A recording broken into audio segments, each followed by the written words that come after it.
Todos veem essa tela inicial aí, 2021-2, unidade 1, seção 1? Sim, professor. Beleza, então. Então vamos começar então a nossa postergada disciplina aí de 2 semanas. Ainda bem que eu tinha uma folga no calendário, então não vai precisar fazer uma reposição, tá?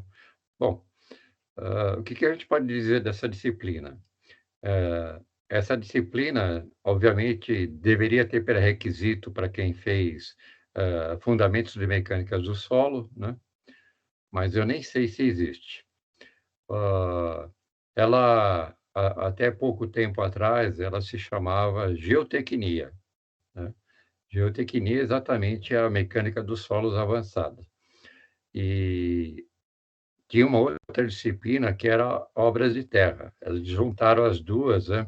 Mecânica dos solos avançada e introdução às obras de terra, tá? Mas chamava-se geotecnia. E vamos em frente. Quem já me conhece da Vila Mariana, né? Eu sou oriundo da Vila Mariana, é o segundo semestre que eu estou em Santana, e todas as minhas aulas eu faço questão de começá-las desse jeito aí, né? Dizendo, ou falando melhor, que vocês não dão muita importância aos estudos, não estou generalizando, né? Não dão muita importância aos estudos, mas é a oportunidade que vocês têm de melhorar como pessoa e melhorar no seu conforto e, em suma, melhorar a sua família, né?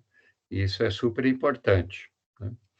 E eu sempre cito essas 3 frases aqui para vocês entenderem um pouquinho melhor.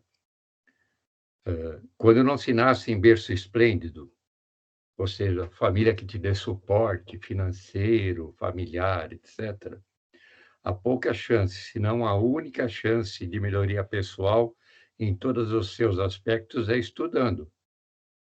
Eu falo por causa própria, né? Fui de uma família muito humilde, né? E mais, não adianta você querer estudar e o que lhe explicam, aquilo que lhe passam é de má qualidade.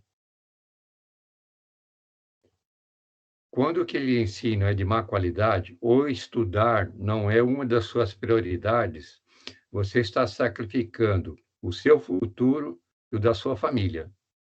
Pense nisso.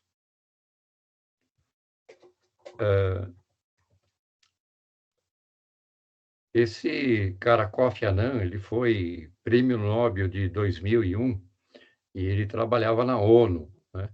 Ele foi presidente da ONU, Kofi Annan, né? Ele é da África, né? E ele fala assim, né, uma frase bem legal: o conhecimento é poder, a informação é liberadora ou libertadora, a educação é a premissa do progresso das sociedades e das famílias, né? E é a mais pura verdade. Um, um país que é totalitário, né?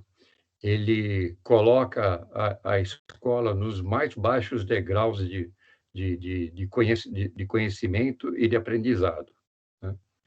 Porque a população fica fácil de ser manipulada, né? Então, o conhecimento é importante, né? Vocês têm essa oportunidade e aproveitem do melhor jeito possível, né? Estudem, né? Não adianta nada só ter o diploma e não ter o conhecimento. Vocês vão continuar sem poder de decisão, sem muita escolha, sem poder de escolha, né? Porque o mercado é extremamente competitivo e não importa se o cara é da Poli, se é da FEI, se é da Anhanguera, né? Praticamente todos vão ganhar o mesmo salário inicial, tá? Então, o que vai diferir um do outro é o conhecimento. é aquilo que você sabe, não é o diploma.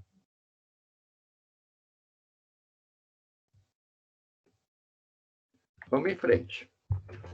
Para quem não me conhece ainda, né, Diego?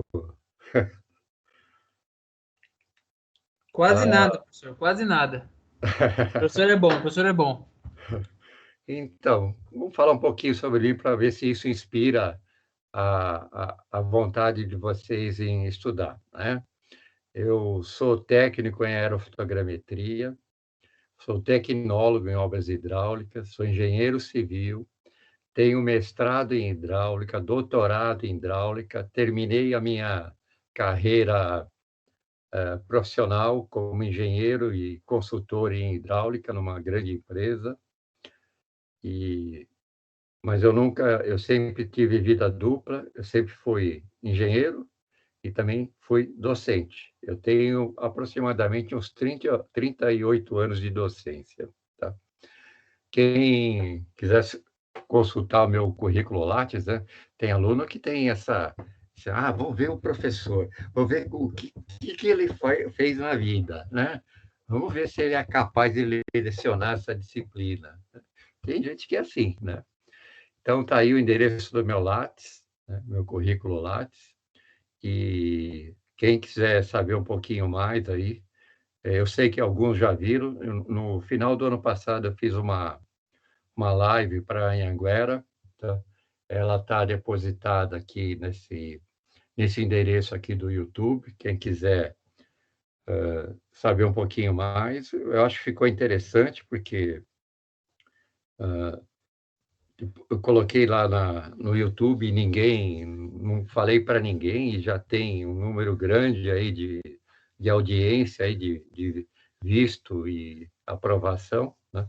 Acho que deve ter ficado razoável. Então, quem tiver a curiosidade. Bom, eu também tenho um canal YouTube, né? Esse canal YouTube é onde eu vou deixar as aulas gravadas, inclusive essa, né? E os links dessas aulas gravadas e a apresentação em PDF eu vou colocar no AVA, né? Então, terminando essa aula aqui, provavelmente amanhã, porque hoje eu não vou conseguir fazer isso, eu vou depositar no AVA a aula de hoje, tá? O link da aula de hoje, nesse endereço, que vai para esse endereço aqui, o meu canal, né? E no AVA eu também vou depositar a apresentação em PDF, tá? Então, isso aqui não vale, né? Eu não estou lecionando hidráulica e hidrometria, eu estou lecionando fenômenos de transportes, não estou lecionando instalações hidrossanitárias, que são as minhas prediletas, né?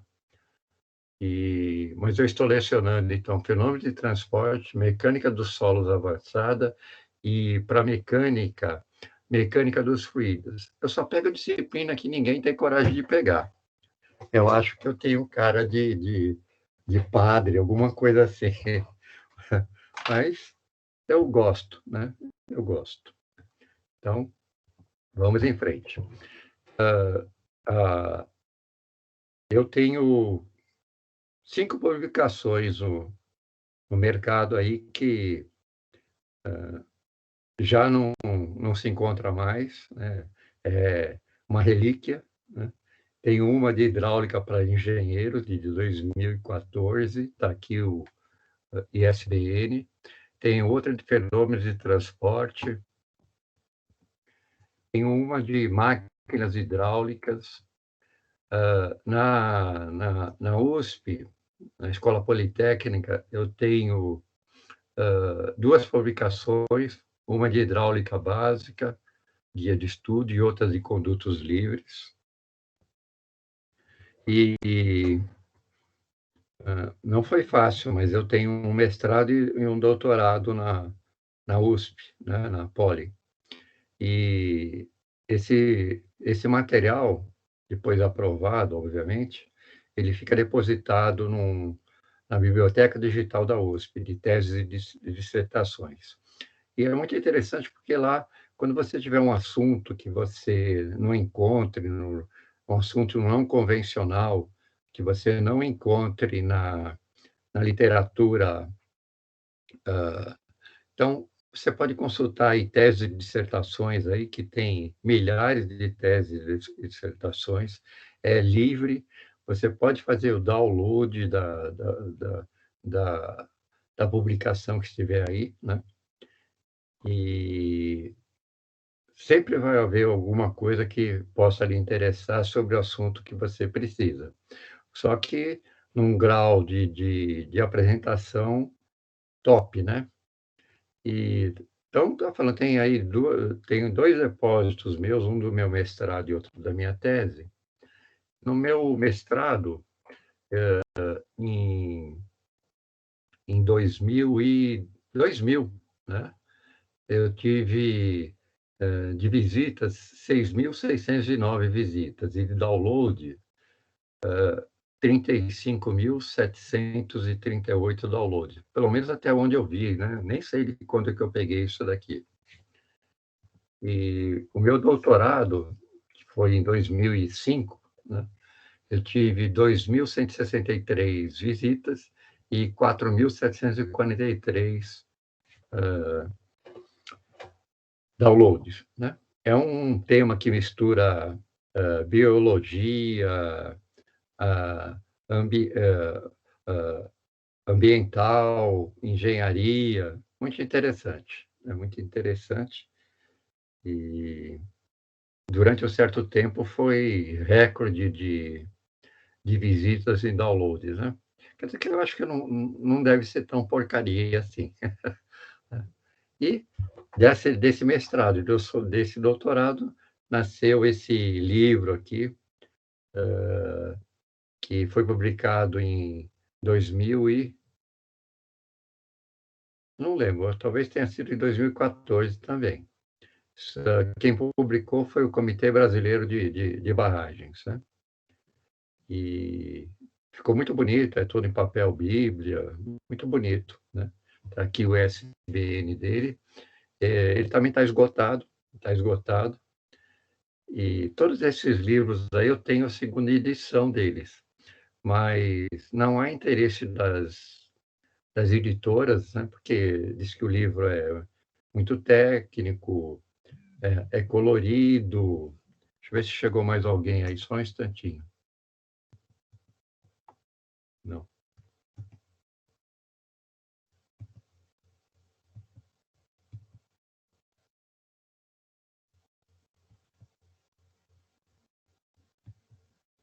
Olha que eu...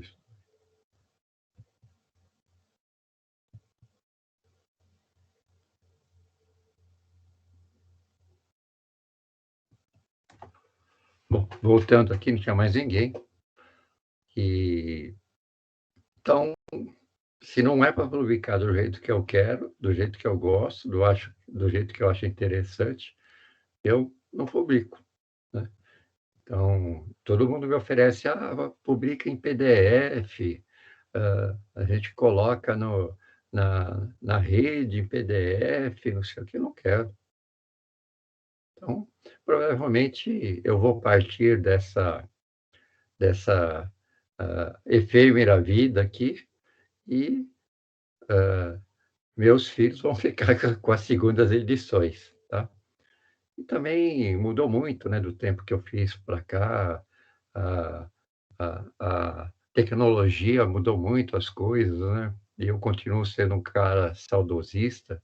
Eu tenho 65 anos, agora em outubro eu faço 66, e eu entrei na escola desde os 7 anos, isso quer dizer que faz 59 anos que eu estudo, não parei ainda, né? Então, estudar é uma coisa importante. Quer melhorar? Estuda, cara. Sempre falo também a respeito do alfabeto grego, né? Que em engenharia, a maioria dos símbolos que se usa para algum tipo de propriedade, né? Ela é sempre no alfabeto grego, e o alfabeto grego, como é o nosso alfabeto, ele tem maiúsculas e minúsculas. Você já deve ter identificado algumas delas aqui que são usadas, né?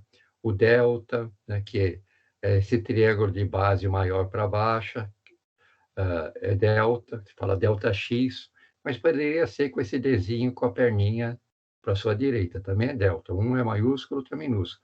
O gama, o alfa, o beta, o Y, o eta, né? Que mais que a gente usa? O mi, o ni, o pi, né? Pi é uma letra grega também, né? O rho, o sigma, o tau, né? Então, uh, são coisas que a gente tem que saber, tá? Não dá para ficar perguntando que letra é essa daí, né? Que depois não sabe, não consegue entender as equações, porque elas são interdependentes, né? Também quem já teve aula comigo vai escutar mais uma vez. Vocês erram muito em equações, né? Em resultados de equações. Por quê? Primeiro, vocês acham que só simplesmente colocar numa calculadora científica a ordem que está a equação para ter o resultado, ou colocar no equation, né? A equação toda, né? Vocês vão ter o resultado certo. Não, é preciso respeitar algumas regras, né? A primeira delas é a ordem de sinais gráficos, né? Você tem que resolver primeiro tudo que está dentro dos parênteses, depois tudo que está dentro do colchetes e depois tudo que está dentro da chave. A prioridade de cálculo que estiver dentro da ordem de sinais gráficos ou fora dela é sempre assim. O que você tem que fazer primeiro? A exponenciação e a radiciação, né, que são a mesma coisa, né? Depois, produto e a divisão, e, finalmente, a soma e subtração. Se fizer diferente aqui, o cálculo está errado. E as regras de sinais para produto e divisão. Sinais iguais, sempre o resultado é positivo. Sinais diferentes, sempre o resultado é diferente. Isso em produto e divisão. E em sinais, adição e subtração. Sinais iguais, preserva-se o sinal. Sinais diferentes, se faz a diferença e se dá o sinal do maior valor. Então, uma continha simples como essa daqui, ó, se você não utilizar a ordem certa, né? Qual seria a ordem certa aqui? Primeiro, resolver tudo que está dentro do parênteses. 7 mais 7, 14. Depois, resolver todas as multiplicações e divisões. 14 dividido por 7 dá 2. Aqui vai dar 49. 49 mais 2, 51 menos 7. Esse é o resultado que vai dar. Se você colocar direto na calculadora assim, não sei o que vai acontecer. Tá? E tirando o parênteses, dá outro resultado. Dá outro resultado. Veja só. Fazer primeiro toda a divisão e toda a multiplicação. 7 por 7 dá 1. 7 vezes 7, 49. Então, 49 mais 1 dá 50. 57 menos 7 dá 50. Resultado diferente. Mas onde vocês erram mesmo, muito, e eu já vi muito profissional fazer isso, infelizmente, né? É coisinha simples, por exemplo, fazer 28 dividido por 7 dividido por 2. Se você colocar direto na sua calculadora, 28 dividido por 7 e vezes 2, está errado, cara. Se você fizer isso aqui, o resultado correto, isso daqui é 28 dividido por 14, que dá 2. Se você fizer na sua calculadora assim, ó, 28 dividido por 7 vezes 2, tá? Dá 8, né? Totalmente diferente. Então, qual é a solução para esses casos aqui? Eu colocar um parênteses aqui, ó. Ou fazer primeiro tudo que está embaixo, para depois fazer a divisão. Fazer tudo que está embaixo nas calculadoras científicas é fácil. Você faz tudo que está embaixo aqui e depois digita o inverso, né? 1/x, e multiplica por 28. É bem fácil também. Agora, o problema sério é quando eu tenho expoente negativo. Vocês colocam lá na calculadora assim, 10 a menos 6, tá? 10 a menos 6, isso aqui é base. Não é para você colocar 6 casas depois da primeira vírgula, tá? Se fizer isso aqui vai dar errado, tá? Para dar certo isso daqui, na calculadora, é 1 elevado a menos 6. Aí dá certo, tá? Aí dá certo. Por quê? Se você fizer 10 a menos 6, você vai contar 6 casas para a sua esquerda. Então, vamos lá. 1, 2, 3, 4, 5 e 6. Isso quer dizer, então, 0,4 zeros. Na realidade, precisava ter... isso não vai dar certo, porque você contou o zero aqui, ó. Para isso dar certo, tem que ser 1 elevado a menos 6. Essa conta dá certo, para dar 1 mega. Uma outra coisinha que vocês erram muito, principalmente em cálculos que vão muitos algarismos, né? Com números, como vocês dizem, grandes, né? A maioria das calculadoras, né, tem origem americana, agora chinesa também, né? Mas tudo que tem na China lá, quase tudo é americano. E então tem uma separação de milhar, né, de unidade, né? Americana é vírgula, é separador de decimal é ponto. A maioria das calculadoras vem assim, separador de milhar, vírgula, separador de decimal, ponto. Só que no sistema internacional, né, não é assim, né? Para separadora de milhar é ponto e separador de decimal é vírgula. Então, quando vocês fazem um número, uma conta com grandes algarismos aqui, aparece lá na sua calculadora aqui, ó, 1, não sei o que, não sei o que. Vocês esquecem que a nomenclatura americana de cálculo, né? E está errado, né? 1,1 significa 1.100, né? Ou 1.100.000. Então, também as maiorias das calculadoras atuais aí, ó, lê o manual, veja o manual. Ela tem como você passar do sistema americano para o sistema internacional, onde o separador de decimal é a vírgula, tá? E aí fica mais fácil de você trabalhar, senão você vai ter que ficar se vigiando sempre. Mas a gente não lê manual, né? Eu leio. Os critérios de pontos. Os critérios para aprovação, essa disciplina aqui é nível 2, né? E seria a MI, HMI, né? Seria esse item aqui, no nosso caso aqui, continua igual, desde 2019, não mudou nada, tá? Então, você tem, então, que fazer 2.500 pontos aqui nas avaliações oficiais, tá?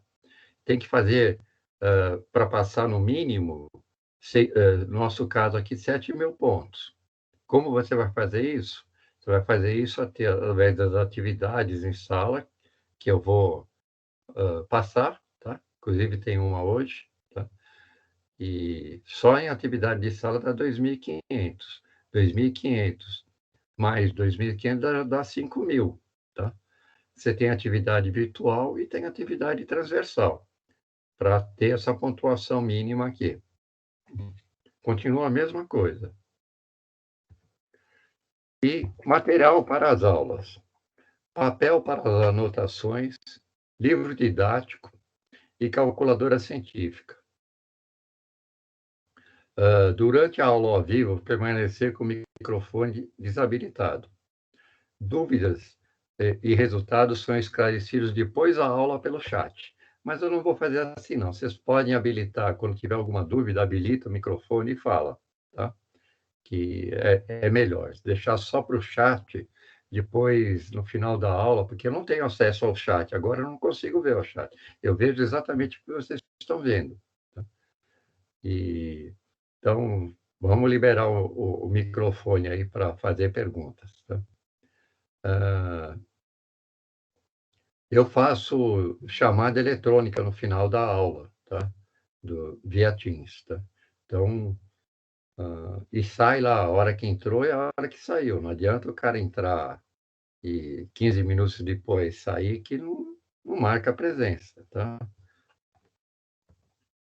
Então, vamos para a nossa disciplina, Mecânica dos Solos Avançada e Introdução a Obras de Terra. Aqui, então, a nossa grade da disciplina, né? O que a gente vai estudar, na unidade 1, tensões no solo, a 2, deformações verticais, estado de tensões e critérios de ruptura e obras de terras lá na unidade 4. Tá? Hoje, a gente vai ver tensões geostáticas. Aqui o calendário atualizado da nossa disciplina, tá? 30 de agosto. Isso aqui eu acabei de colocar mais uma vez no grupo. Aliás, quem não estiver no grupo, no final da aula me passa nome e celular para incluir vocês. Apesar de que todos que estão no grupo eu coloco como administrador. Isso lhes dá o direito de colocar colegas também, tá? Vocês são administradores também. Só uma coisinha no grupo. Não é para ligar para o meu celular. O grupo foi criado para a gente poder conversar. E não existe conversa particular. O que você disser no grupo, todos vão poder ler. E também não é para colocar coisa do TikTok, coisa que você acha interessante, coisa que bati o carro, o trânsito estava ruim. Isso não interessa para o grupo. É só coisa da disciplina.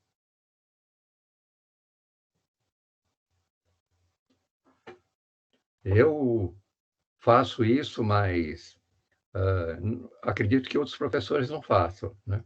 Então, vamos procurar fazer, tocar, então, esses links aí, eu coloco o link apesar tem gente que ainda não consegue entrar pela aula ao vivo lá. Aliás, nem sabe o que é, né, Diego? E... Foi mal, professor. Hã? Desculpa aí.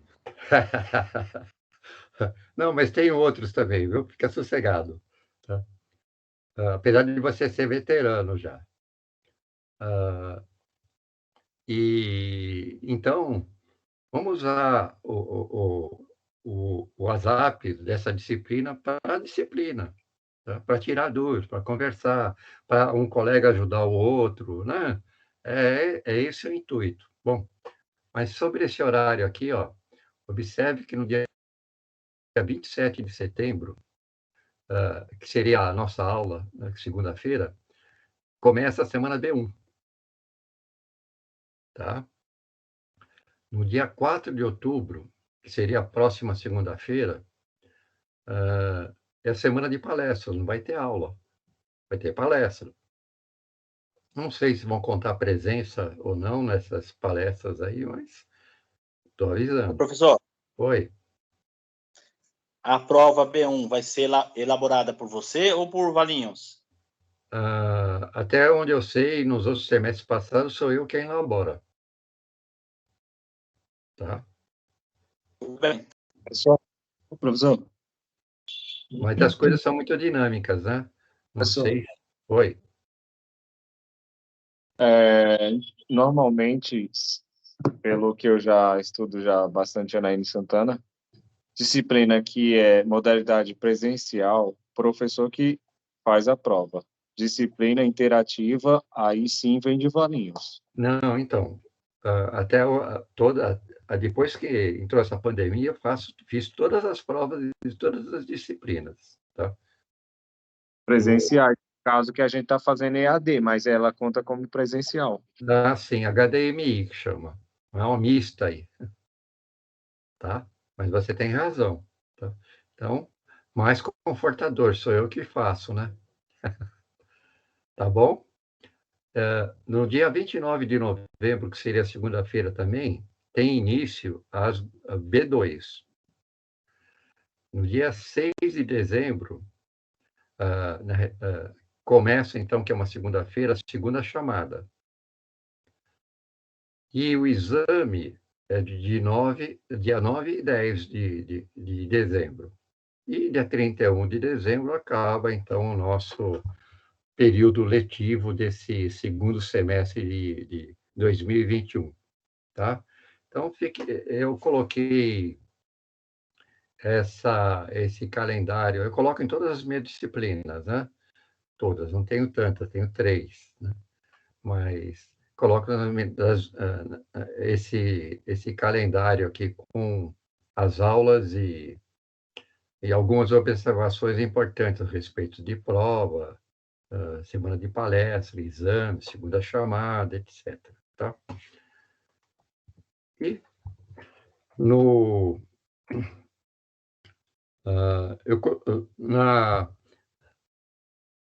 no começo do AVA, né, de cada unidade, de cada sessão, eu coloco um resumo. Por exemplo, o resumo da unidade 1.1, que é a que a gente vai ver hoje. Tá? Esse resumo, ele está disponível. Eu não sei se está disponível para vocês, mas porque eu não tenho acesso como vocês, mas para mim, ele aparece como Web Aula 1.1. E eu já coloquei para vocês até a unidade 4, até a unidade 4 não, até a unidade 2, sessão 3, esse resumo. Ele seria a pré-aula de presencial, tá? Então, ele passa uma noção básica sobre o que você vai ter em aula, tá? E, no nosso caso aqui, que a gente vai começar estudando tensões geostáticas, né? A tensão geostática é aquela que provém do peso próprio do solo. Como é que a gente calcula essa tensão geostática? Bom, primeiro você precisa saber o peso específico do solo que você tem, né? E determinar peso específico não é difícil, né? Você vê,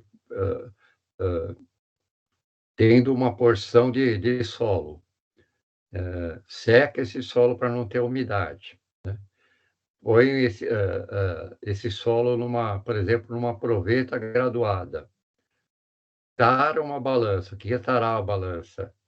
Não é excitar a balança, não. Tarar a balança é você zerar a balança, no caso aqui, para o peso da proveta. Isso quer dizer que ela vai medir exatamente a massa, né? A massa do que você tem no conteúdo da proveta. Essa massa, dividida pelo volume que ela ocupa, né? E essa divisão me dá a massa específica. A massa específica, que é em quilogramas por metro cúbico, multiplicado pela aceleração da gravidade, que é Newton dividido por segundo ao quadrado, me dá exatamente o peso específico, que é Newton por metro cúbico. Então, isso você consegue fazer, né? Medir o peso específico. E a pressão geostática, como ela divide ao peso próprio, é simplesmente a profundidade vezes o peso específico. Isso é a tensão geostática. O problema é que o solo é um meio particulado, né? É composto por partículas, né? E isso precisa ser muito bem estudado. E as partículas têm, então, tamanhos variados, e como é que as forças se distribuem, né, nessas partículas de solo, né? Bom, eu tenho as tensões normais, né? Bom, tensão, de maneira geral, a unidade de tensão é pressão, né? Newton por metro quadrado. Não se costuma colocar tensão como pressão, tá? Mas a gente já tem nos livros aí indicando tensão em quilopascal, tá? Então, mas eu tenho então as tensões normais, tá? Que são aquelas que agem sempre perpendicular à superfície, e as tensões cisalhantes, que são geradas pelas forças paralelas, né? Que envolvem então atrito. São as duas tensões que a gente estuda em solos, tensões normais e tensões cisalhantes, tá? A tensão normal, ela é indicada pela letra N maiúscula, né? E a tensão cisalhante pela letra T maiúscula, tá? E para que eu preciso saber, então, de pressão? Acho que chegou alguém, deixa eu admitir aqui. Não chegou ninguém. Para que eu uso, então, as pressões geostáticas, né? Aquelas geradas pelo peso próprio? Dimensionamento de fundações, realização de obras de terra, né? Tem um uso bastante diversificado e importante. O solo ele é composto por várias camadas, né? E se eu determinar, então, a pressão geostática, que é devida ao peso próprio, por exemplo, eu peguei o peso específico dessa profundidade aqui, Z1, ó, e multipliquei por Z1. Então, eu encontrei uma determinada intensidade de pressão geostática, tá? E na segunda camada, eu tenho Z2, uma outra profundidade. Então, eu determino qual é o peso específico dessa segunda camada, vezes a profundidade, então eu tenho a pressão nesse solo. Só que eu não posso esquecer que eu tenho que somar a anterior, porque a da camada 2 vai ser anterior mais o da própria camada, e assim sucessivamente. Quer dizer, eu vou acumulando pressões. Como é feito, quem já fez hidráulica comigo, fenômenos de transporte, viu isso, né? Que as pressões elas só vão acumulando, né? Em função do peso específico e da profundidade. Aqui é a mesma coisa. A diferença é que a gente tratava de líquidos, agora a gente está tratando de partículas, sólidos, partículas sólidas, né? Solo. Desculpa. Então, está aqui o que a gente já comentou, que a tensão é o peso específico do solo vezes a profundidade, né? Mas a gente tem ainda um probleminha. Isso aqui é para solo seco, né? Quando a gente tem solo em que ele está úmido, tem a presença de água, aí eu tenho que usar um outro peso específico, é o peso específico saturado do material, vezes a profundidade.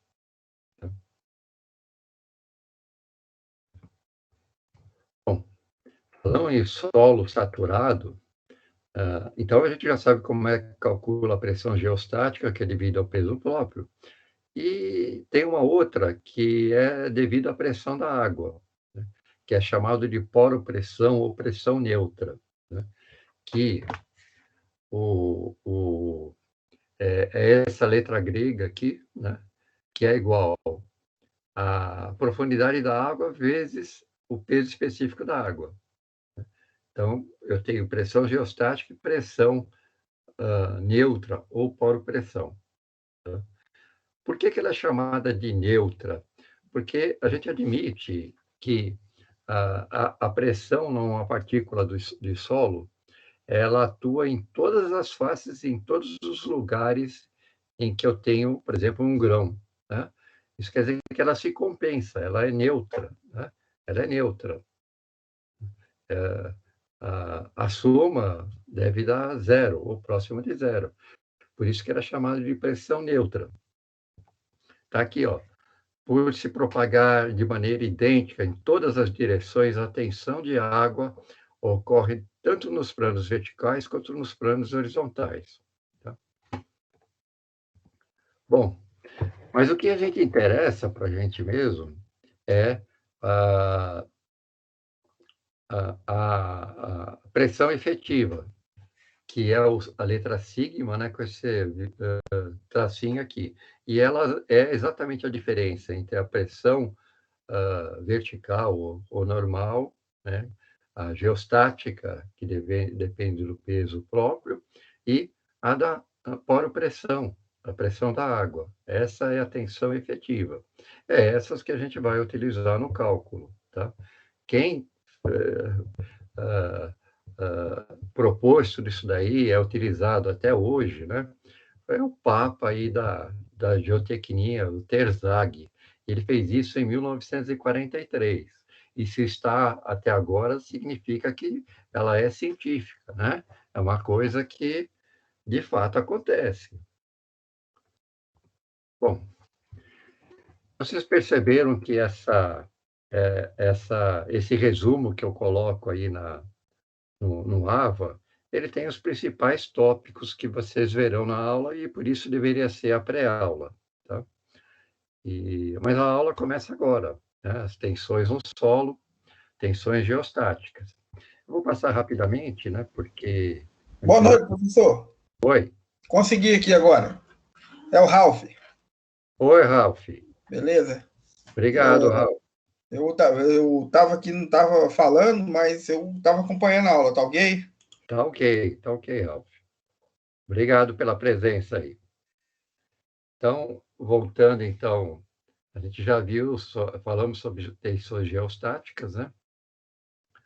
E, fora essas tensões, ainda tem as tensões provocadas por elementos externos, né?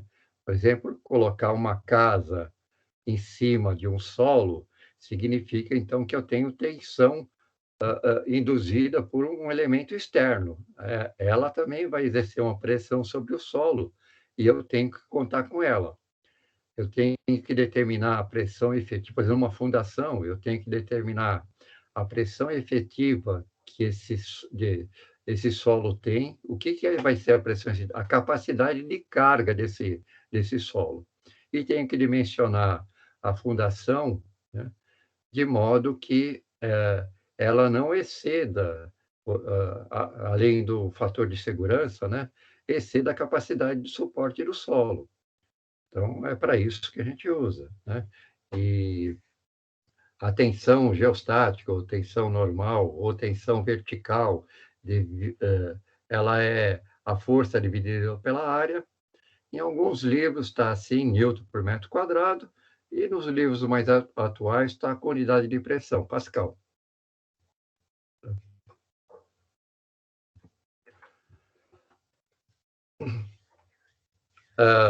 Então, voltando aí às tensões no solo, de uma maneira simplificada, ela pode ser, então, geostática e induzida.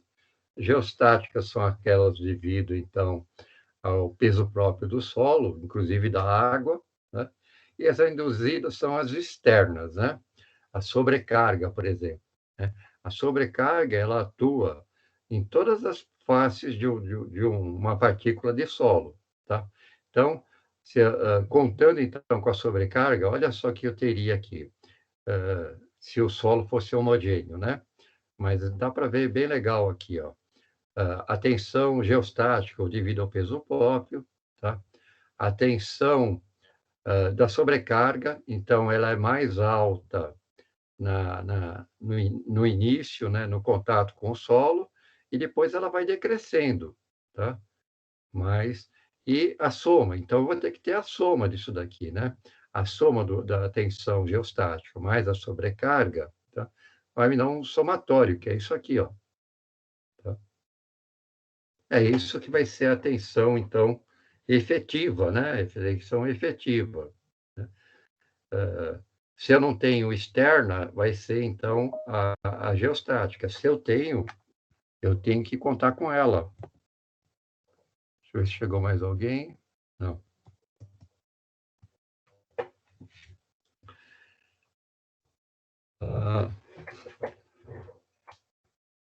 O que é admitido, então, quando você trata de solo, né?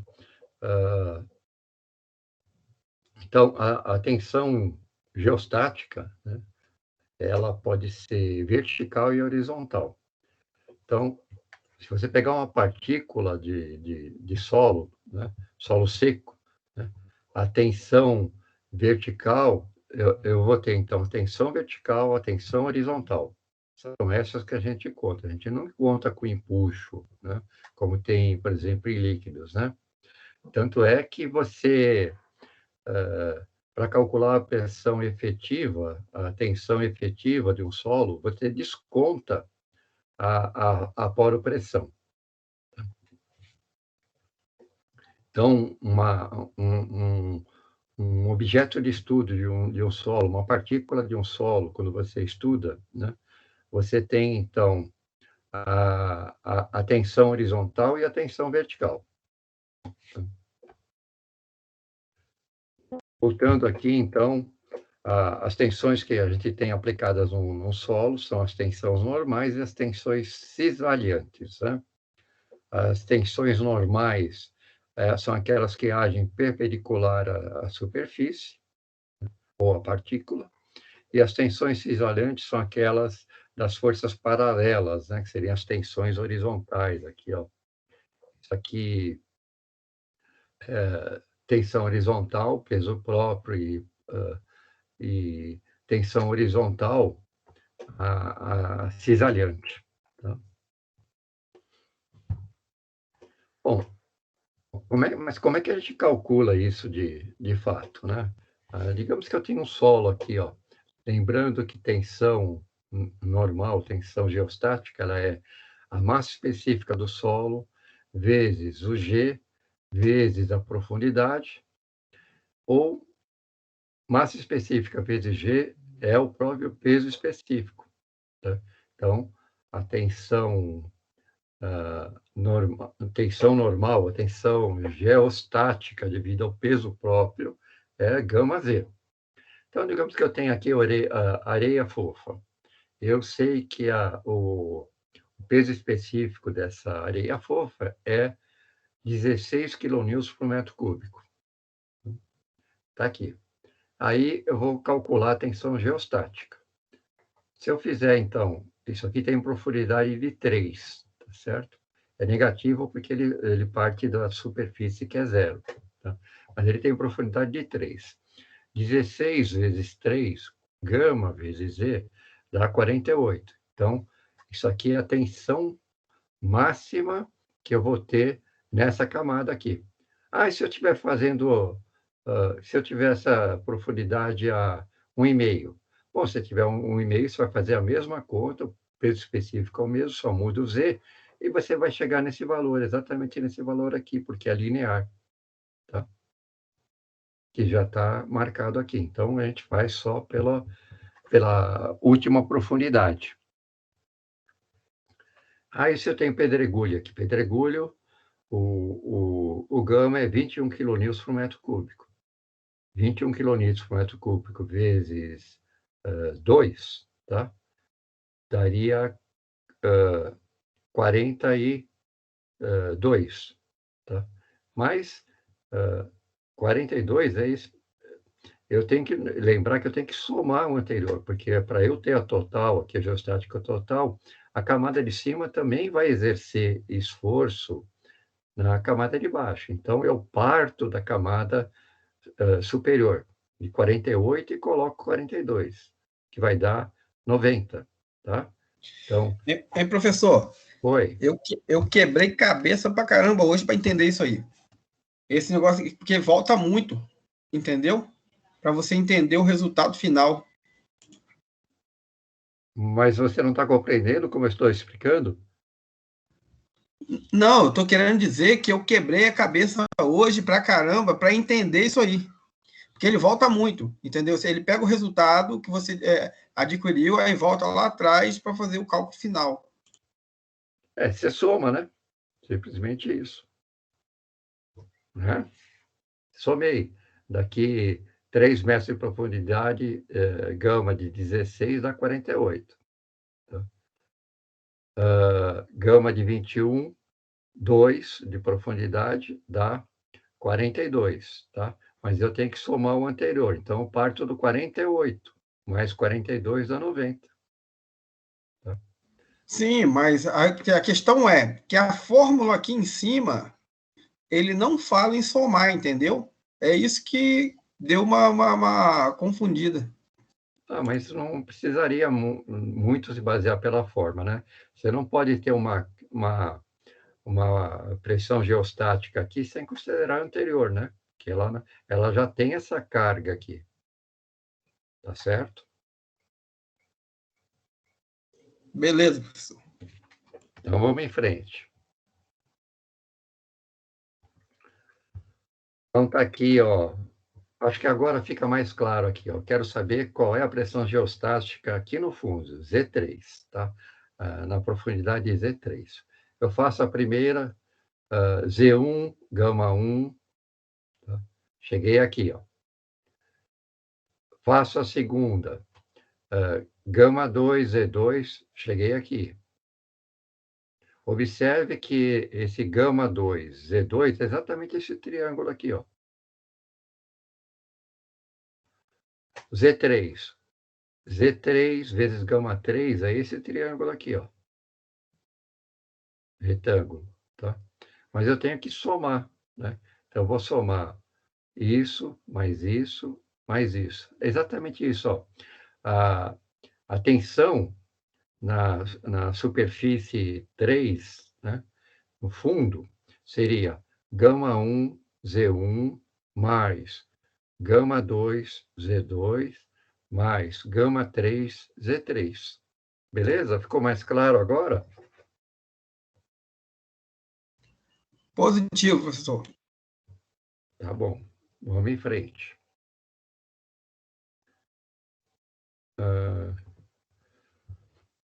Só curiosidade, né? Tem uma modalidade em geotecnia, em solos, né? E até em hidráulica, né? Que às vezes você precisa colocar uma tubulação enterrada, né? E dependendo da profundidade, se ela for maior que 1,5 metro de profundidade, você tem um canal, né, com tensões geostáticas verticais e horizontais, né? Existe uma grande tendência, dependendo do solo, dessas paredes desmoronarem, né? O que você faz é, se a profundidade for maior que 1,5 metro, né, você coloca escoras, né, você coloca algum elemento de proteção, né, para aguentar, então, a tensão geostática, né? E tem que levar em conta, obviamente, se chover, né? Se o solo ficar saturado, a, a tensão vai ser maior, né?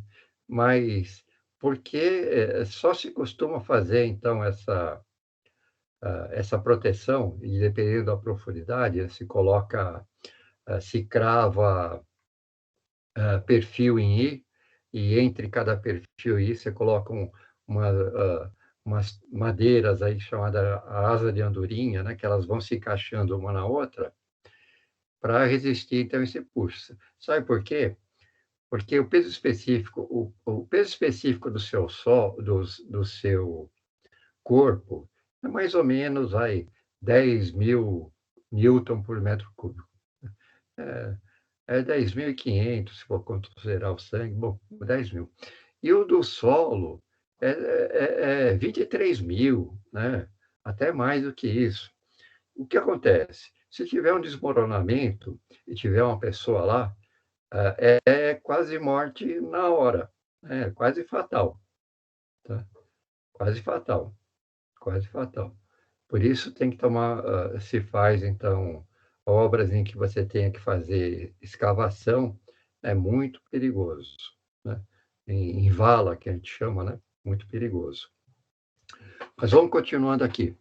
Calcular a tensão total devido ao peso próprio do solo, a geostática. Ele quer saber qual é a pressão total. Foi dado aqui um perfil de solo, né? Onde aqui é a profundidade, e foi dado o material. Aqui no início eu tenho areia fina na superfície, com profundidade de 3 metros, né? A areia fina tem peso específico de 19 kN por metro cúbico, tá? Depois eu tenho argila mole, 16 kN por metro cúbico, depois eu tenho pedregulho, 21 kN por metro cúbico, tá? E ele quer saber qual é a tensão total, né? A tensão geostática total aqui. Bom, como a gente já viu aqui, seria a soma, né? Então, seria 19 vezes 3 mais 16 vezes 3 mais 21 vezes 5. Isso vai me dar tensão total aqui no fundo, tá? Então, na areia fina, tensão normal aqui seria 19 vezes 3, 57 kPa. Na argila mole, seria 17 vezes 3, só que eu tenho que somar a anterior. Tá? 57 mais 17 vezes 3. E aqui no pedregulho, seria 20 vezes 5, mais o total anterior, 108 mais 20 vezes 5, 208 kPa. Foi feito exatamente isso aqui, ó. Por que é feito assim? Porque eu posso querer, por exemplo, saber não a profundidade aqui a 11 metros de profundidade, mas eu posso querer saber a 5 metros de profundidade. Aí, qual é a tensão geostática, ou devido ao peso próprio, a 5 metros menos 5 metros de profundidade. Tá? A 5 metros de profundidade seria 57. Bom, daqui para cá, então, teria 2. 57 mais 17 vezes 2. Então, eu teria a tensão a 5 metros de profundidade. Tá? Então, depende da profundidade que você queira, que você precise calcular qual é a tensão geostática vertical. E daí sai um gráfico assim, ó. Tensão geostática vertical devido ao peso próprio do solo. Então, a zero, a tensão é zero, tá? A menos 3, 57, tá? Quilopascal. A menos 6, 108. A menos 11, 208 kPa. Foi essa conta que a gente fez aqui, tá? Então, é assim que se distribui. Então, se o solo tiver o mesmo peso específico, a razão, né, de acréscimo de tensão vertical, ela é linear. É um triângulo aqui, ó, retângulo.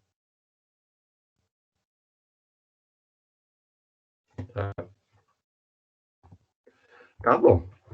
A gente já sabe calcular, então, a tensão geostática devido ao peso próprio. Mas a gente falou também que tem a pressão neutra ou pressão efetiva, que é a pressão devido à água, cujo símbolo é esse letra aqui, ó, mu, tá? Da grega. Tá? Esse cara que eu falei que é o papa da geotecnia, o Terzaghi, em 1943, hein? Até agora é uma verdade, hein? Terzaghi notou a diferença da natureza das duas forças atuantes e chegou à conclusão que a tensão total num plano qualquer, ou seja, numa profundidade qualquer, deve ser considerada como a soma das parcelas. Tensão efetiva, que é a tensão transmitida pelos contatos entre as partículas, e pressão neutra, ou poropressão, que é a pressão de água. Tá? Então, a poropressão, ou pressão da água, ela é, então, a profundidade da água vezes o peso específico da água. O peso específico da água é 10 K Pascal. Tá? E a pressão efetiva, ela é a pressão normal ou pressão geostática, tá? Pressão vertical, menos a pressão, a poropressão ou pressão neutra. Tá? Isso é pressão efetiva. Tá? Então, o que a gente viu até agora aqui, ó, a gente viu a pressão geostática. Não tem água aqui, ó. Isso aqui está certo, não tem água. Então, a pressão efetiva, nesse caso aqui, seria 208 K Pascal. Perfeito, 208 K Pascal, porque não tem água. Se tiver água, eu tenho que descontar a água para ter a pressão efetiva.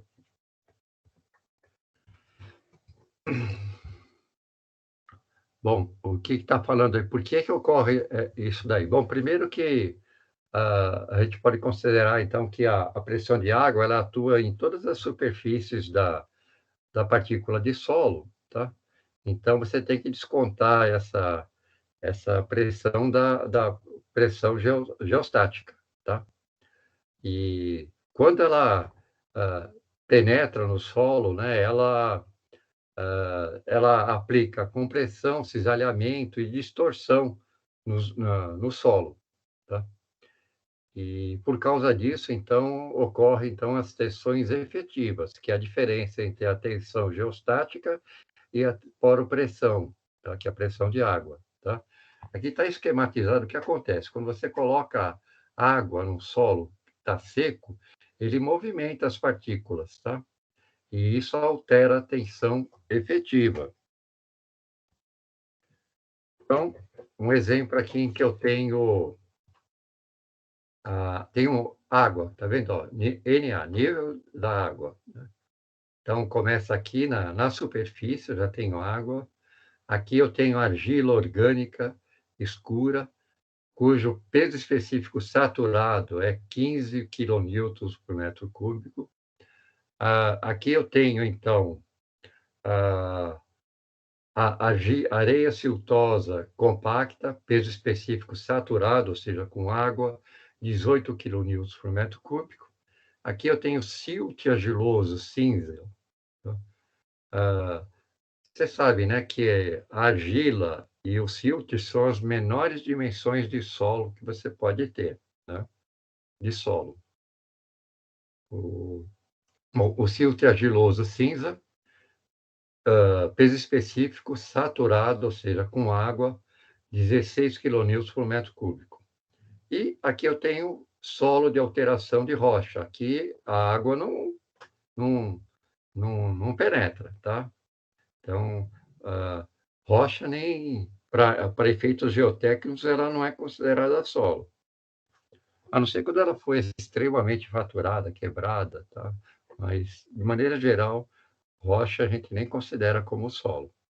Então, calcular... Será que chegou mais alguém aqui? Deixa eu ver. Ô, professor. Oi, espera só um pouquinho. Fala, pode falar. Aproveitando essa deixa que o senhor deu sobre a parte da alteração de rocha, né, solo de rocha, se, por exemplo, for fazer uma perfuração, né, e vai passar por uma parte de rocha e abaixo dela, tipo assim, 3 metros de rocha e abaixo dela tá outro tipo de solo, tipo, vamos dizer que seja argila. Eu calculo até em cima da rocha, considero o tamanho dela, da parte do solo de rocha, e calculo o restante? Depende da extensão dessa rocha, né? E depende da resistência dessa rocha. Se você está falando de perfuração, né? Isso é um problema. Você, quando encontra a rocha fora do previsto, né? Da cota prevista, da profundidade prevista, você tem que fazer uma pesquisa. Quer dizer, tem que furar ao redor para ver a dimensão dessa rocha aí. Tá? E aí acreditar na capacidade de carga da rocha, né? Tem que fazer uma coleta da rocha para ver qual é esse tipo, se ela é fraturada ou não, e determinar qual é a capacidade resistiva dessa rocha, tá? Porque se ela for apenas um bloco, você tem que desconsiderar. Ah, entendi. Agora, se ela Mas, em for todo caso, em todo um um leito estudo de antes de rocha, fazer a aí desconsideração sim dela, pode... né? Oi? Tem que fazer todo um estudo antes para saber se desconsidera ou não, né? Sim, sim. Quando você vai fazer perfuração, você tem que ter o perfil geológico, né? Tem que saber como é que vai ser a distribuição. Você pega... Isso existe para quase todo o Brasil, né? Mas é um perfil geológico genérico, né? E você vai ter esse perfil fiel ou real a hora que você faz as perfurações, né? Você faz, no mínimo, 3 perfurações para cada 100 metros quadrados, né? Então, você vai ter uma perfuração e vai ter os materiais que compõem, então, essa perfuração e que você consegue, unindo esses 3 pontos, um perfil tridimensional, dependendo, então, da área, tá?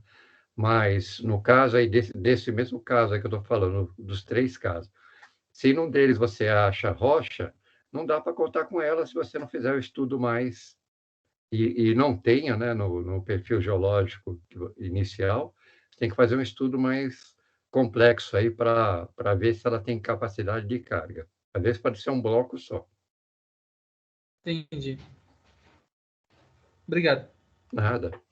Então, nesse perfil que a gente tem aí, que eu tenho água e o material que eu tenho está saturado, né?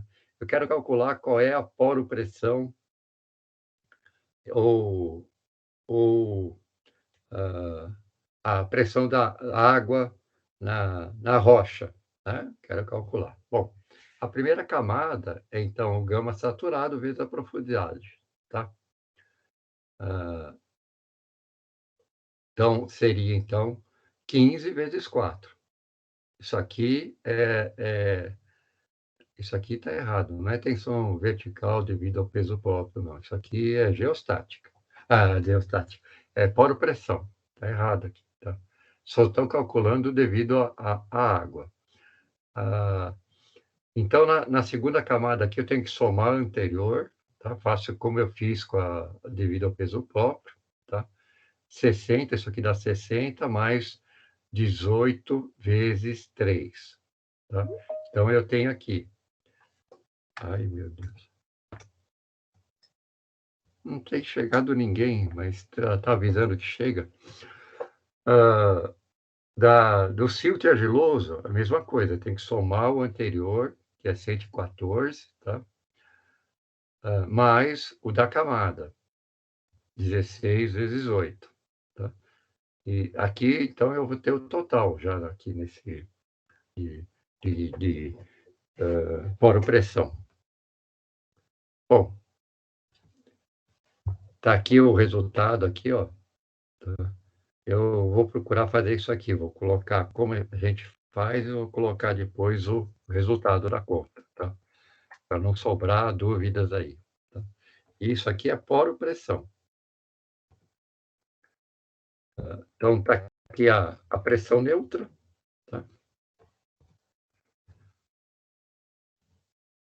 E está aqui, então, o resultado da pressão neutra e a tensão efetiva. Como eu disse, a tensão efetiva que realmente vai ocorrer, por exemplo, nessa profundidade de 4 metros, é a tensão geostática, devido ao peso próprio, menos a poropressão, tá? Que vai dar aqui 20, né? 20 kPa. Então, você observe que eu tenho 60 de peso próprio e 40 de água. Então, a pressão efetiva, que o sigma linha aqui, ó, na profundidade de 4 metros, seria 60 menos 40. Tá? A pressão devido ao peso próprio menos a pressão neutra, ou poropressão, tá? Que dá 20. Poxa, professor, então a gente tira a pressão da água, eu pensei que a gente somasse, mas é que quando você está calculando, então, o solo, quer ver a capacidade irresistível, né? Quando você coloca água, a capacidade irresistível do solo reduz quando você coloca água, né? Quando satura, ele fica mais mole, tá certo? Então, ele perde capacidade. Por isso que a tensão efetiva é a tensão geostática menos a tensão a poropressão, tensão da água. Tá? Então, você desconta. Você quer saber qual é a capacidade resistiva do solo. Tá? Quer dizer, a esta profundidade, menos 4 metros, a capacidade resistiva do solo é 20 kPa. Então, se eu for colocar uma fundação aqui, sei lá, uma estaca aqui, né? E a estaca é uma carga concentrada de uma edificação, tá? Eu não posso, se ela tiver fundada aqui a menos 4, eu não posso colocar nada maior do que 20 kPa. Isso sem contar o coeficiente de segurança, ou o coeficiente de ignorância, né? Que ele tem sempre que aplicar, porque o solo é uma composição, né? Isso aqui é uma média, então tem sempre intervenientes aqui. Você quando coloca também uma carga extra, sei lá, vai colocar aqui um vagão de trem cheio, estacionado aqui em cima, tá? Sob trilhos, né? Então, você tem que calcular, saber se esse trilho vai afundar ou não, se tiver água, quando chover, né? Quando chover, o que vai acontecer? Então, você tem que calcular a tensão efetiva.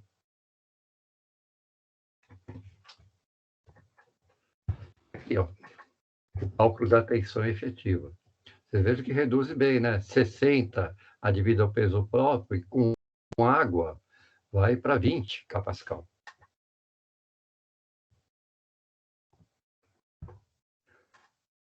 E o cálculo que eu fiz passo a passo está aqui, ó, nessa resolução aqui, ó. A pressão devido ao peso próprio, a poropressão e a pressão efetiva nessa camada aqui, 60 menos 40, 20 kPa. Sucessivamente assim, tá? E nessa camada aqui, tá? E sucessivamente. Montei uma tabelinha aqui, ó, em função da profundidade, o peso específico, a pressão neutra e a pressão neutra não, desculpa, a pressão geostática, ou pressão devido ao peso próprio, a poropressão, a pressão de água, e quanto da pressão efetiva, tá? Então, a pressão efetiva aqui, sobre a rocha, solo de alteração, tá? Seria 92 kPa, quando esse solo estiver saturado. E se ele não estiver saturado? Se não tiver água, vai ser 242 kPa aqui, ó. A água é um problema. Tá? Aqui está mostrando, então, graficamente, o que foi calculado, a poropressão, tem que descontar a poropressão, né? O processo gráfico que está mostrado aqui, está mostrado, então, nesse gráfico aqui. Tá? E aqui, isso eu acho legal, né? Colocar os valores que você calculou para cada profundidade, né? Para cada profundidade, a tensão devido ao peso próprio, a geostática, está aqui, ó, o sigma. Aqui a poropressão, né? Ou pressão da água, ou pressão neutra ainda, tá? Que está aqui. E aqui a pressão efetiva, né? Que dava 92 aqui, ó, tá? Está marcado aqui, ó. Poropressão, o Mi, peso próprio, o sigma, e pressão efetiva, sigma linha. Senhor. Oi. A pressão efetiva... peraí, volta lá. É a poropressão menos o peso próprio? Não, assim vai dar negativo. É o peso próprio menos a poropressão. Tá bom. Está marcado aqui, ó. Pressão efetiva igual a pressão do peso próprio menos a poropressão. Tá? Beleza? Muito obrigado, professor. Nada. Então, um exemplo, eu não lembro se isso aqui está no livro didático de vocês ou não, mas de qualquer forma, vamos lá. Uma escavação de 10 metros de altura tem um lençol freático até a cota -3. Pretende-se fazer um rebaixamento do lençol freático. O que é rebaixar o lençol freático? É você tirar a água, né? Tirar a água para poder trabalhar. Tá? Por quê? Eu tenho água até a profundidade de 3 metros. Né? Eu preciso fazer uma obra aí, né? E vou recalcar, retirar essa água através de bombas, né? Rebaixar esse lençol freático para cotas menores. Assim eu trabalho seco, né? Trabalho seco. Então vamos lá. Uma escavação de 10 metros de altura tem um lençol freático até a cota -3. Pretende-se fazer o rebaixamento do lençol freático, uma vez que é difícil e caro a escavação submersa. Verdade. Nessa condição, qual é o valor da pressão efetiva após o rebaixamento? Bom, foi dado, então, antes da escavação, a pressão normal 184 kPa, a poropressão 90 kPa, portanto, a pressão efetiva 94. Tá? Se, após o rebaixamento do lençol freático, tá? a escavação passaria a ter 127 kPa, tá? A poropressão 70 kPa e a pressão efetiva 57 kPa. Simplesmente assim, uma continha de alívio. Mas é caro fazer rebaixamento, viu? Porque é uma quantidade de água enorme que você tem que colocar bombas para fazer recalcar essa água que veio de uma cota mais alta e jogar isso aí para fora, né? Para fora da área que você está implantando, está escavando. Né? Então, às vezes faz isso também em fundação, né? Se faz rebaixamento do lençol freático para poder colocar a fundação. Bom, o exemplo 2. Esse aqui fui eu que fiz. O exemplo 1 não tenho certeza, mas o 2 fui eu que fiz. Trabalhei muito tempo com barragem, né? Uma mineradora tem uma barragem de sedimentos chamada Valaçu. Acho que fui eu que fiz, eu não tenho certeza. Que foi construído utilizando-se como material de construção a argila compacta, com o peso específico de 16 kN por metro cúbico. Ocorre que, para a expansão, é necessário aumentar a altura da barragem, altear, em 10 metros. Então, ela tem 30, vou altear mais 10. Tá? E, para esse alteamento, foi disponibilizada uma argila siltosa vermelha, tá? Com peso específico de 18 kN por metro cúbico.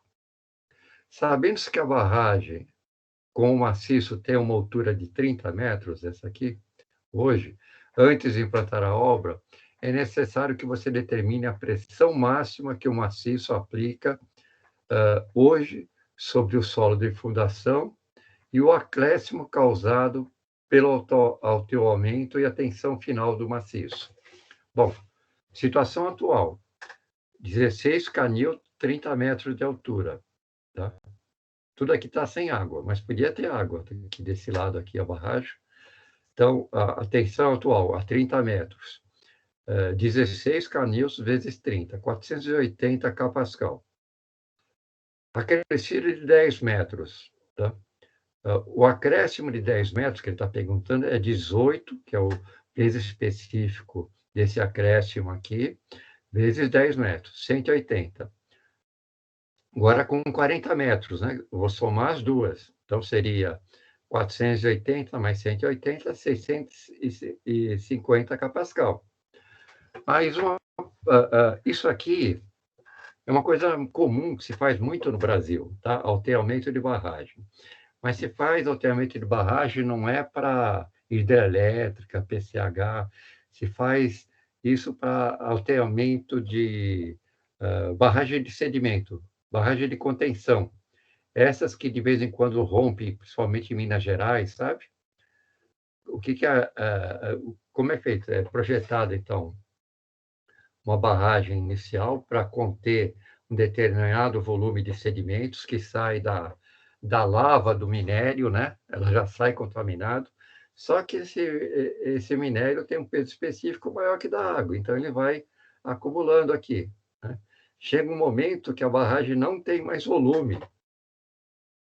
para receber, então, água com sedimento. O que se faz alteamento aqui para você ganhar espaço, ganhar volume para continuar a obra. Mas por que rompe? Rompe porque, por causa do custo, né? Qual é o procedimento normal? O procedimento normal seria você fazer alguma coisa desse tipo aqui, tá? Mas não dá para fazer. Então, tem 2 processos que se faz, 3. Esse aqui, o legal, tá? E tem por alteamento por montante, tá? Aqui, considerando o reservatório aqui por montante, você faz esse alteamento aqui, só que você fazer isso aqui, você precisa ensecar, colocar um dique aqui, né, para poder fazer esse alteamento, porque aqui tem água e tem minério, né? Isso não se faz. E tem um outro tipo de alteamento que se faz aqui, ó, por jusante, que a gente chama, o reservatório aqui se faz por jusante. Esse é mais barato, porque ele não precisa ensecar, aqui está seco já, né? Mas, olha, quando você faz isso, a água que está aqui, ela percola aqui por esse alteamento, tá? Chega um momento, e ela é dimensionada para a água. Chega um momento que você tem um acúmulo, então, de sedimento e água, e o peso específico aumenta muito. E isso aqui rompe, simplesmente rompe. Não tem condições, porque essa barragem aqui, ela tem essa largura aqui, que é para conter os sedimentos de água, sedimentos e mais água, tá?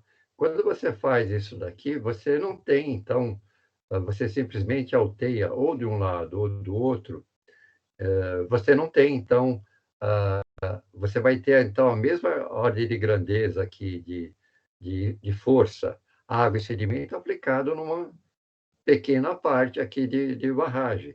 E é aí que rompe, aí que ocorrem esses desastres ecológicos aí, ambientais, que têm ocorrido. Para vocês terem ideia, só no estado de Minas Gerais tem mais de 415, porque é a área do minério, né? 415 ou 414 ou 410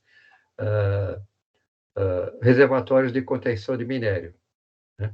Porque o minério você não pode jogar para o rio, apesar de passar um rio aqui, né? Então, você contém o minério e só manda a água, né? E aí tem discussão ambiental, se essa água está contaminada que passa, tal. Mas não vamos entrar no nosso mérito, nesse mérito aí. E só sei que saiu uma norma brasileira a esse respeito que proíbe o alteamento por jusante, né? Que seria por aqui, né? E ou faz esse daqui, em algumas situações, precisa ser muito bem examinado, ou tem que fazer por montante, né? Professor, Oi. acho que vai fugir um pouquinho do que o senhor está explicando aí, mas como que seria a vedação dessa... Boa pergunta, boa pergunta. Isso aqui é o seguinte, tudo é solo e é permeável, né? Então, se coloca para cada camada que você faz aqui de compactação, no caso aqui foi de argila, você coloca um filtro, tá? Filtro de areia. E isso vai ter, então, filtro vertical único e um filtro horizontal para isso.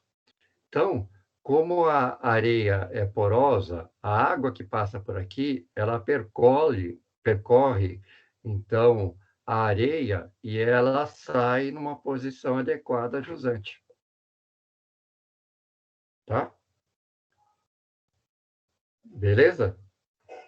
Entendeu o que eu falei? Entendi. Mas isso aí não dá problema com o tempo? Não, não, porque o que está compactado aqui não permite. E eu estou falando de filtro areia, mas isso aqui tem 1 metro, 3 metros de largura de filtro de areia, tá? Então, mas com o tempo isso aí, essa água não percola tudo esses 3 metros?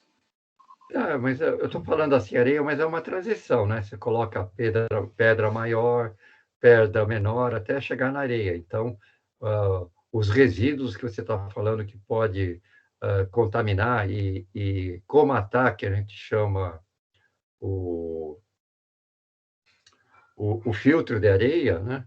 É reduzido. Mas é óbvio que ao longo de um tempo aí que eu não sei calcular, né? A tendência é ela reduzir a capacidade de vazão e algum tipo de providência tem que se fazer. Talvez perfurar isso daqui, trocar areia, né? Algum jeito tem que ser dado. Para isso, se instala aqui na saída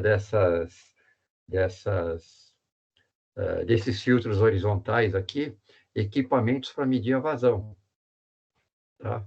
Você sabe qual é o material da areia, sabe qual é a carga que você tem aqui, então você consegue calcular qual é a vazão que vai sair aqui. Né?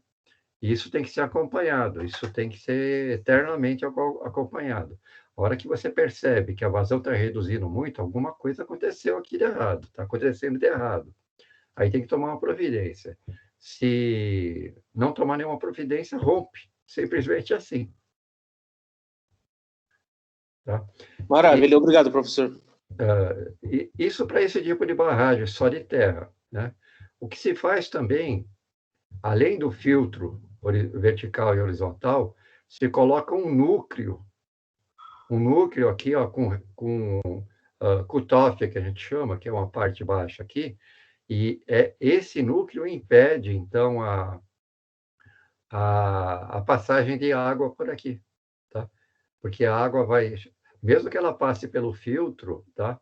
Ela vai chegar nesse núcleo impermeável aqui e vai passar por baixo da barragem, tá? Tem muita coisa, esse assunto é muito interessante, tá bom?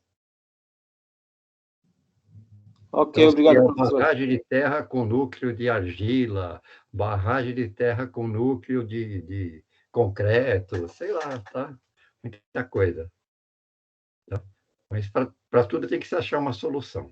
Engenheiro é para isso, é para achar a solução das coisas. Por isso precisa estudar para saber achar a solução. Bom, alguma dúvida que eu possa esclarecer? Alguma coisa que não tenha ficado claro? Tá ok, professor.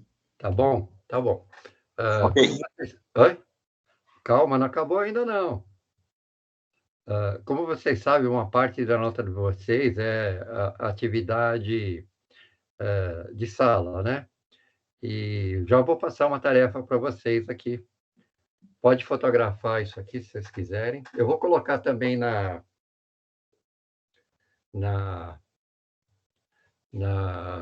no grupo, tá?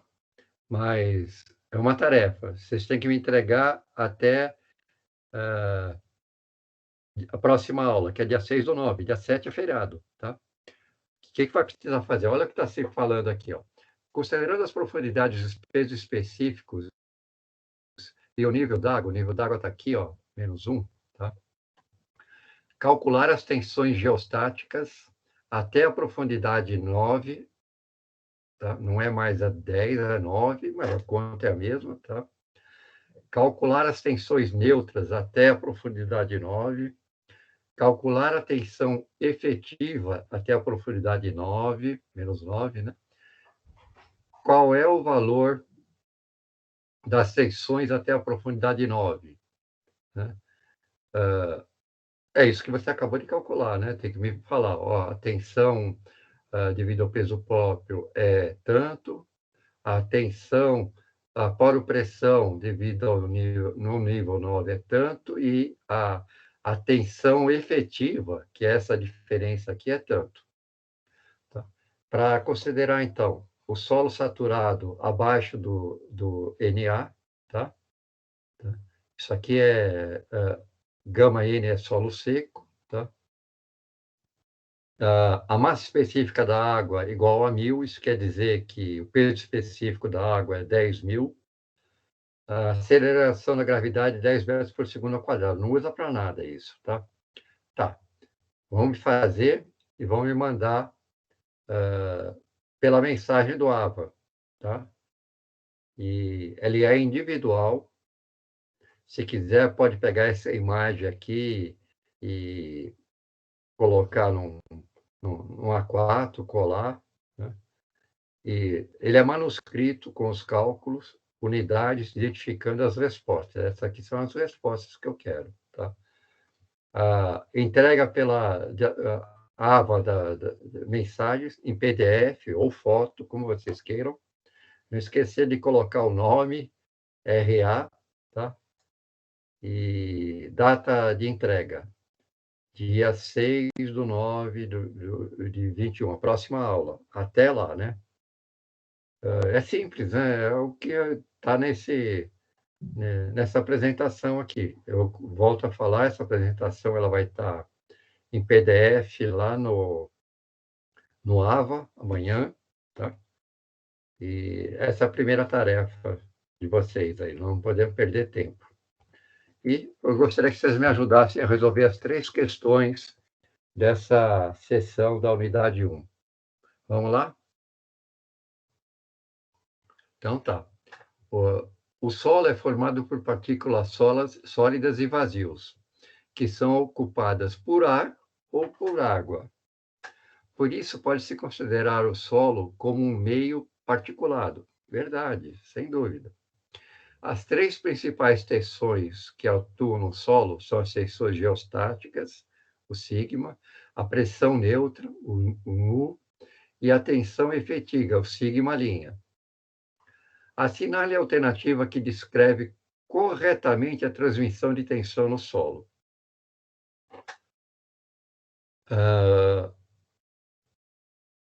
As tensões no solo são transmitidas grão a grão, sendo ainda parte delas suportadas pela água existente nos vazios.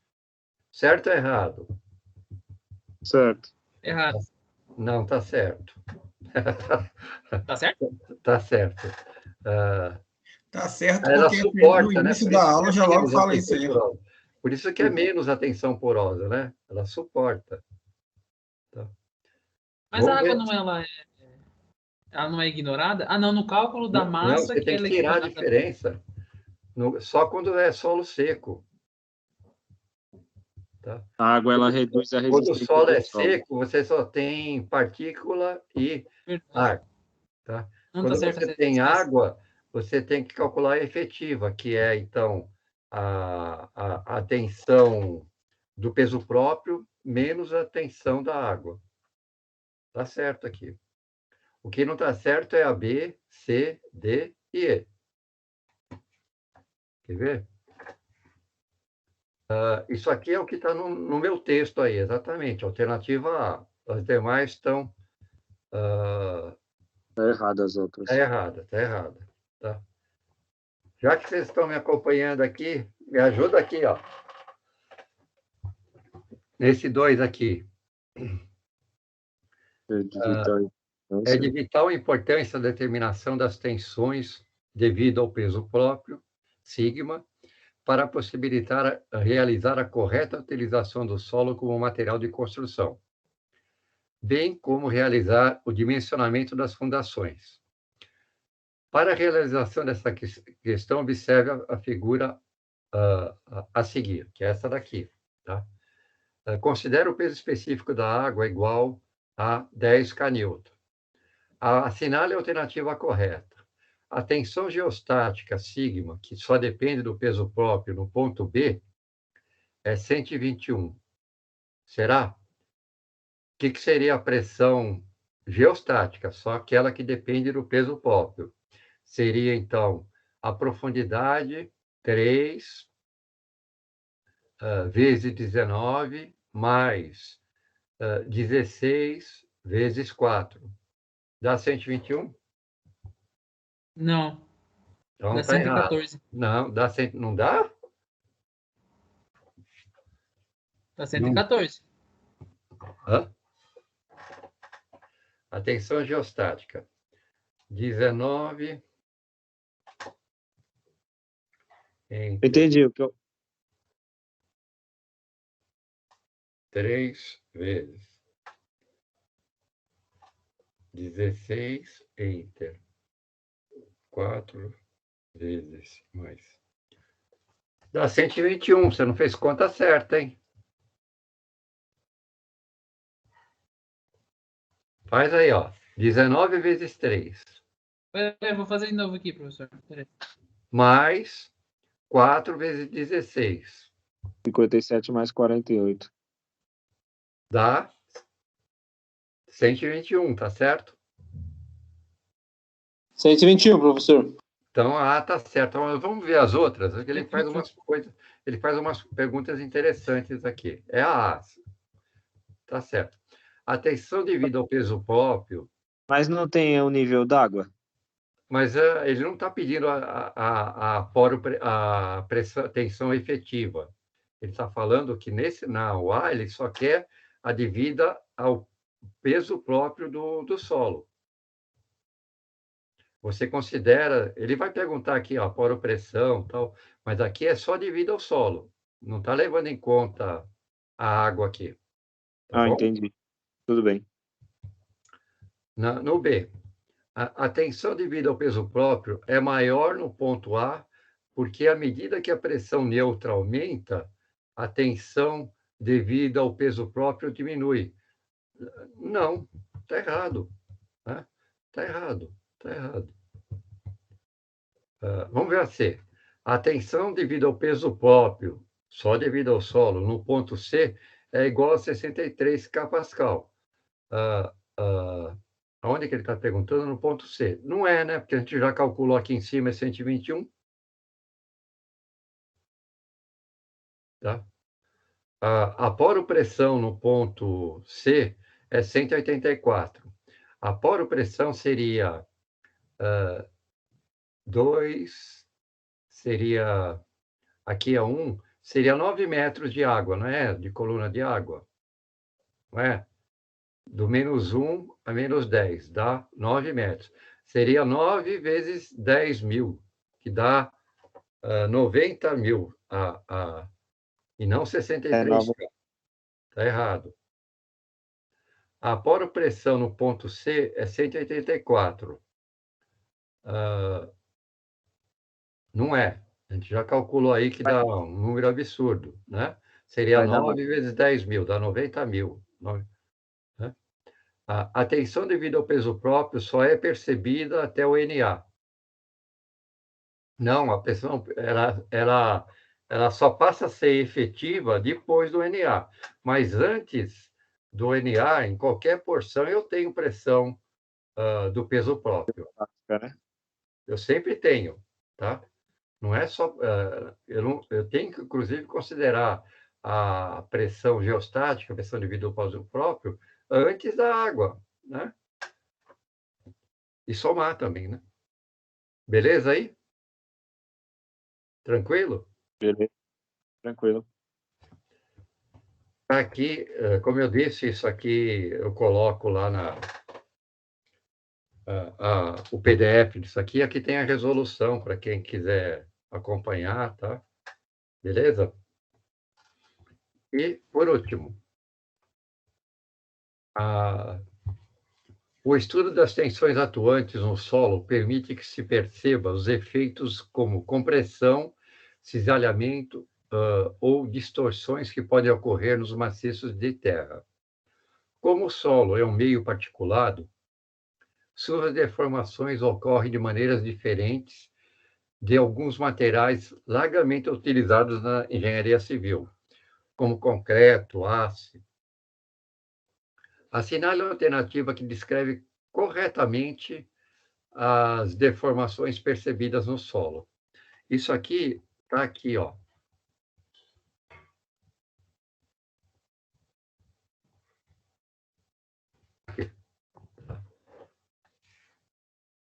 Tá? É exatamente isso aqui que está sendo perguntado. Tá? E